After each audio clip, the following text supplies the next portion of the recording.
dépêche-toi de vivre, dépêche-toi d'aimer. Nous croyons toujours avoir le temps, mais ce n'est pas vrai. Un jour, nous prenons conscience que nous avons franchi le point de non-retour, ce moment où l'on ne peut plus revenir en arrière. Ce moment où l'on se rend compte qu'on a laissé passer sa chance. Alors, ose et vis ce que tu dois vivre. Tu n'es pas un être physique dans un univers physique.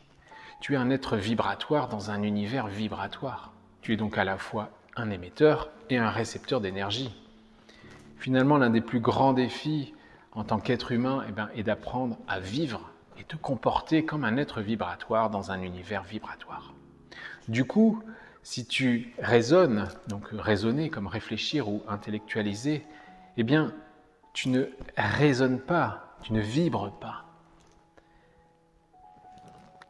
Mais si tu raisonnes, si tu vibres, que tu te plonges au cœur de la vibration, alors tu obtiens en quelque sorte toutes les clés pour mieux comprendre le monde et l'univers qui t'entourent.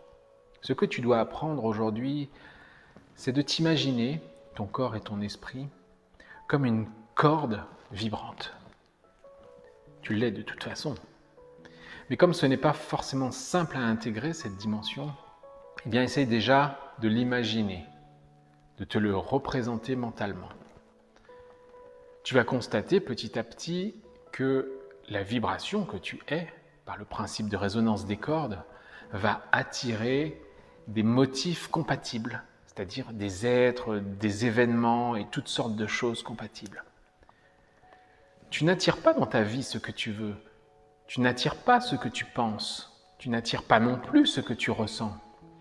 Les désirs, les pensées et les sentiments sont tous importants, mais ce ne sont que des effets et non les réelles causes.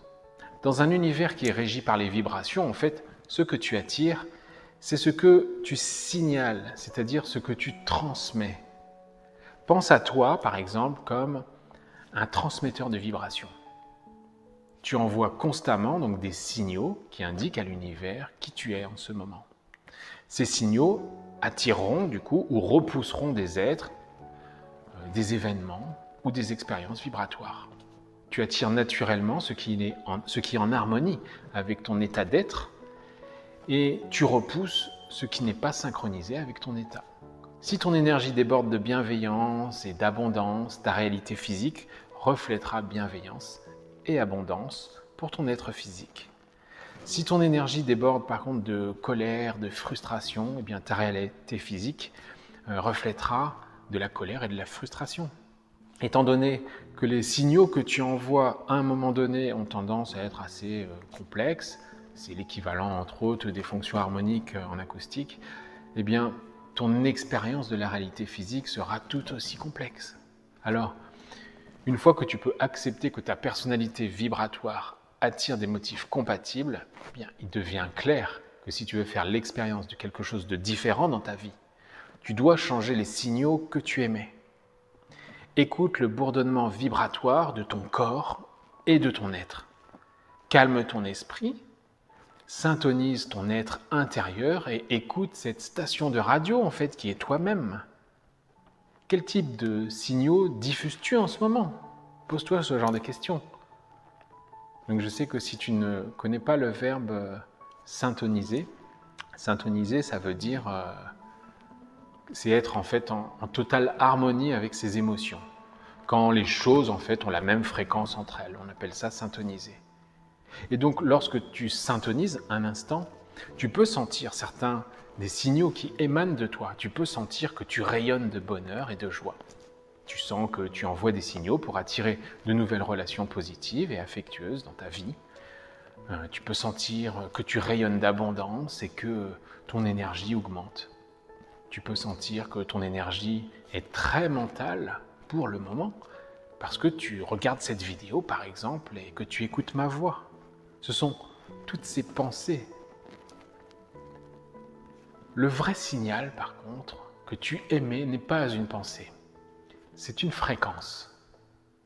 Je pourrais essayer de décrire cette fréquence avec des mots, mais je ne pourrais jamais le faire d'une manière correcte car le langage humain n'est pas adapté à cette analyse.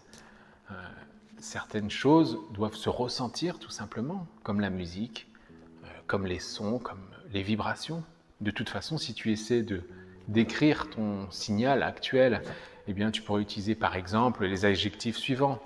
Tu pourrais dire fluide, souriant, heureux, calme, lumineux, doux, fort, en expansion, chaleureux, attentionné par exemple, lisse, énergétique. Tu peux également syntoniser les signaux de ton environnement. Tu peux sentir par exemple que ton ventre diffuse de la satiété puisque tu viens de prendre ton petit déjeuner. Tu peux aussi observer qu'il fait froid ou chaud à l'extérieur. Tu entends de la musique douce provenant de ta chaîne Hi-Fi. Le son est une vibration. Donc tu peux percevoir subtilement le signal de ton voisin ou de ta voisine, par exemple, qui émet depuis la maison d'à côté. Tu peux sentir l'énergie combinée des personnes en fait qui regardent en ce moment même, peut-être comme toi, cette vidéo à travers le monde. Tout ça, tu peux le syntoniser. Dans l'ensemble, en fait, tu peux sentir que les signaux que tu envoies et ceux de ton environnement sont synchronisés. Tu te sens heureux, paisible, abondant, et ton environnement en est le reflet. C'est un état stable que tu éprouves souvent. Et ta signature vibratoire, du coup, c'est la somme de tous les signaux que tu envoies. Tes pensées et tes sentiments ne sont pas la cause, si tu veux, de tes signaux. Tes pensées et tes sentiments sont en réalité les effets de ces signaux. Donc si tu modifies le signal que tu émets, tes pensées et tes sentiments vont également changer. Voilà, ça c'est une des clés que tu dois assimiler. Alors l'équilibre vibratoire, il existe aussi en musique. D'ailleurs, de la même façon, on peut dire que la somme des notes jouées dans un morceau, donc l'ensemble de toutes les notes qui vont dans le morceau, va représenter sa signature vibratoire qui le définit. Il ne faut donc pas juger une seule note de manière isolée. Il faut au contraire se laisser traverser par l'ensemble des notes et assimiler la musique comme un seul signal chargé d'harmoniques complexes. L'harmonie n'a jamais été une seule note. L'harmonie implique forcément plusieurs notes et qui par ailleurs évoluent dans le temps. Ton être vibratoire et ton environnement aussi ont tendance à évoluer vers l'équilibre au fil du temps. Si ta situation actuelle, par exemple, semble relativement stable, il est prudent de dire que tu maintiens ton équilibre. Par exemple, si tu rencontres des blocages dans ton travail et si la situation comme ça, elle est stable depuis un certain temps, il est probable que la plupart des signaux énergétiques auxquels tu t'exposes vibrent aussi, finalement, à la même fréquence que ces problèmes. Cela inclut l'endroit où tu vis, les personnes avec lesquelles tu interagis, ça peut inclure ton environnement, les événements de ton calendrier, ce que tu fais, comme par exemple le temps que tu t'accordes pour toi-même, etc. Ou même certaines choses que tu vas fuir émotionnellement. Ton être est immergé dans un champ de ces signaux, ce qui t'encourage, même inconsciemment, à vibrer au même niveau. Et si tu continues à t'entourer de signaux qui renforcent ton état actuel, cet état va persister indéfiniment. Tu pourras peut-être t'en échapper pendant un court moment, mais en tout cas, tu y reviendras si c'est ton point d'équilibre. Sache que les mots sont des vibrations. Et donc, tu pourrais ajouter des intentions à ces mots pour restructurer littéralement ton cerveau. C'est pourquoi tu dois parler avec amour. Ça, c'est quelque chose de très sérieux. Andrew Newberg, par exemple, qui est un neuroscientifique assez connu, et puis il travaille aussi avec Mark Robert Wellman, lui, il est expert en communication. Ils ont collaboré tous les deux sur un livre que je te recommande qui s'appelle « Word Can Change Your Brain », ce qui veut dire « Les mots changent ton cerveau ». Et eux, en fait, ils nous expliquent qu'un seul mot a le pouvoir d'influencer l'expression des gènes qui régulent le stress physique et émotionnel. Donc, lorsque nous utilisons des mots remplis de positivité, comme amour, haine, nous pouvons modifier le fonctionnement de notre cerveau en augmentant notre raisonnement cognitif et en renforçant les zones de nos lobes frontaux. L'utilisation des mots positifs, plus souvent en fait, plus tu vas les répéter, va relancer les centres de motivation de ton cerveau et va te propulser dans l'action. Tout ça, ça a pour effet d'élever ton taux vibratoire. Et donc, chaque dissonance de la vie, nos échecs, nos erreurs, nos déceptions, toutes les choses pour lesquelles on te condamne, on te juge, tes choix, comme dans les disharmonies qui forgent les plus belles musiques, eh bien, ce sont des opportunités nécessaires qui donnent un sens à ta vie. Mais qui dit opportunité, dit aussi, bien sûr, savoir les capter et savoir les saisir. Si tu es un émetteur de vibrations, n'oublie pas que tu es aussi un récepteur. Sois à l'écoute de ceux qui t'entourent. La solution, donc, changer ta vibration et l'élever au maximum. Créer un changement temporaire et à ce moment-là, ta vibration est facile. Mais tu peux créer un tel changement en quelques secondes. Par exemple, par un exercice de méditation, une pause de yoga, etc. Souris 1 minute. Le sourire, par exemple, tu vois, ça c'est un signal que j'adore et que j'utilise constamment. Souris, souris, souris. Souris aux autres, même si tu es tout seul, souris tout le temps. Quand tu souris, en fait, ce qui est intéressant, c'est que ton cerveau émet un signal qui est très puissant autour de toi. C'est très contaminant. Et ça va changer ton état. Dis aux personnes qui comptent pour toi et qui ont une vibration positive pour toi que tu les aimes. L'amour est bien sûr la plus puissante des vibrations qui soit dans l'univers. Cependant, ça ne créera aucun changement durable si tu reviens à ton ancienne vibration par la suite ou à des choses du passé. Si ton signal dominant reste inchangé, ton équilibre ne sera pas déplacé. Et pour changer ton équilibre, tu dois rompre l'ancien équilibre. Voilà un petit peu la clé. Ça signifie que tu dois créer une déconnexion durable entre ta vibration actuelle et les vibrations environnementales qui lui sont incompatibles. Il y a fondamentalement 2 façons de faire ça. Premièrement, donc, tu peux déplacer ta propre vibration assez longtemps pour créer une déconnexion durable avec ton environnement actuel. Et donc, si tu commences à transmettre un nouveau signal, tu vas bientôt repousser tout ce qui, dans ton environnement, est incompatible avec ton nouveau signal. Tu commences également à attirer d'autres personnes, des événements, des expériences compatibles avec ton nouveau signal. Tiens la nouvelle vibration assez longtemps et puis tu verras toute la réalité physique changer autour de toi. Tu peux appliquer cette approche aussi en visualisant très clairement tes objectifs pendant au moins 20 minutes par jour, par exemple. Visualise de manière à pouvoir ressentir des émotions fortes. Un changement émotionnel indique que tu diffuses un nouveau signal.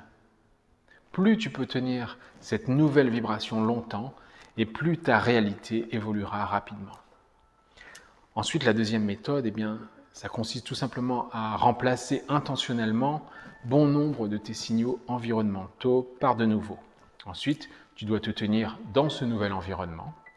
Ça te mettra peut-être mal à l'aise au début, car ce ne sera pas compatible avec tes nouveaux signaux. Tu ne seras pas dans ta zone de confort, mais tu dois leur permettre de rééquilibrer ta propre vibration jusqu'à ce que tu deviennes compatible avec eux. Tu peux appliquer cette approche en modifiant ton paysage environnemental, donc physiquement, socialement et puis autrement. Par exemple, cesser de passer du temps avec des amis paresseux, sans ambition. Range ou donne ta télévision aussi. Voilà, ça c'est des choses qui te font perdre du temps. Passe du temps tous les jours, si possible, avec des personnes plus productives. Voilà, des personnes que tu connais qui sont plus efficaces. Du coup, tes signaux vont s'accorder avec les leurs, avec ce nouvel environnement. Donc tout ça, ça va te mettre mal à l'aise au début, mais tu finiras par intégrer ces nouveaux signaux et ton propre modèle du coup de vibration va changer progressivement pour entrer en résonance avec ces personnes et cet environnement. Ça, c'est la deuxième méthode. Donc pour résumer, tu peux changer le signal que tu émets ou alors le laisser se transformer par rapport aux autres vibrations dans lesquelles tu es immergé. Dans les 2 cas, cela peut être très efficace pour créer un changement durable sur ton schéma vibratoire.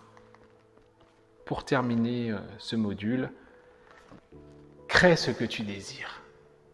C'est ce que nous enseigne la musique. Pour créer ce que tu veux dans la vie, tu dois modifier ton schéma vibratoire de sorte que tu émets un signal compatible sur le plan vibratoire avec tes objectifs et avec tes désirs. Tu peux donc identifier cette nouvelle vibration en visualisant de manière vivante tes objectifs jusqu'à ressentir des émotions différentes. Ces émotions se stabilisent à un moment donné. Remarque comment ton être intérieur ressent les vibrations, non seulement émotionnellement, mais énergétiquement. Reviens ensuite à ton ancien état et remarque la différence de vibration entre les deux états. Compare et contraste l'ancienne vibration avec la nouvelle. Par exemple, voilà comment je décrirais la vibration d'être mal dans sa peau. D'être mal dans sa peau, donc tu vas être serré, noué, tordu, chaotique, flou, tu peux être rouge, foncé, triste, agité, impatient. Voici comment je décrirais maintenant la vibration de l'estime de soi. Ouverte, libre, clair, lumineux, blanc, fluide, lisse, brillante, joyeux, intense. Chaque vibration a une signature énergétique différente. Si je déplace temporairement ma vibration par défaut vers un état de sensation de rupture, juste en l'imaginant comme réel, eh bien je peux aussi sentir mon état vibratoire changer de fréquence. Et si je maintiens cette vibration assez longtemps, je découvre rapidement que ma réalité physique va faire de même. Ok, donc si tout va bien, il est maintenant évident que si tu veux changer ta vibration, eh bien la musique que tu joues en toi, j'aime bien cette image, c'est donc une mauvaise idée de t'exposer systématiquement à des signaux incompatibles. Remarque ce qu'il advient de tes vibrations lorsque tu t'exposes à de mauvaises vibrations, aux médias, au contact de certaines personnes, de certains environnements. Ensuite, remarque ce qui t'arrive dans ta vie à moyen terme. Si tu veux faire l'expérience de la bienveillance, de l'amour, du partage d'émotions, eh bien c'est un très mauvais moment pour perdre ton énergie dans un environnement toxique. Mais c'est plutôt le moment idéal pour te recentrer sur toi-même et émettre les vibrations que tu recherches en retour. Si tu veux faire l'expérience de la bienveillance, tu peux créer cela. Si tu souhaites expérimenter l'amour, une relation, tu peux créer cela. Si tu veux une énergie élevée et une bonne santé, eh bien, tu peux créer cela. C'est un peu le principe du sonar en acoustique. Tu émets un son, une vibration sonore dans les profondeurs des abysses qui rebondit en fait et qui revient chargé d'une réponse imprégnée de l'environnement qu'il a traversé. Suivant donc l'altération du son qui revient, eh bien, tu peux décoder tout un tas de choses, la profondeur, la distance, la matière, etc. L'univers n'attend que ça, de t'envoyer les réponses vibratoires à celles que tu émets à son intention. Choisis donc les questions vibratoires que tu veux lui poser. Prendre le temps d'observer le ciel, les étoiles, l'immensité de l'univers t'aidera beaucoup à te rappeler, comme le disait Marc Vella dans la préface, que tu n'es que quelques secondes à l'échelle de l'univers et auquel tu es connecté en permanence.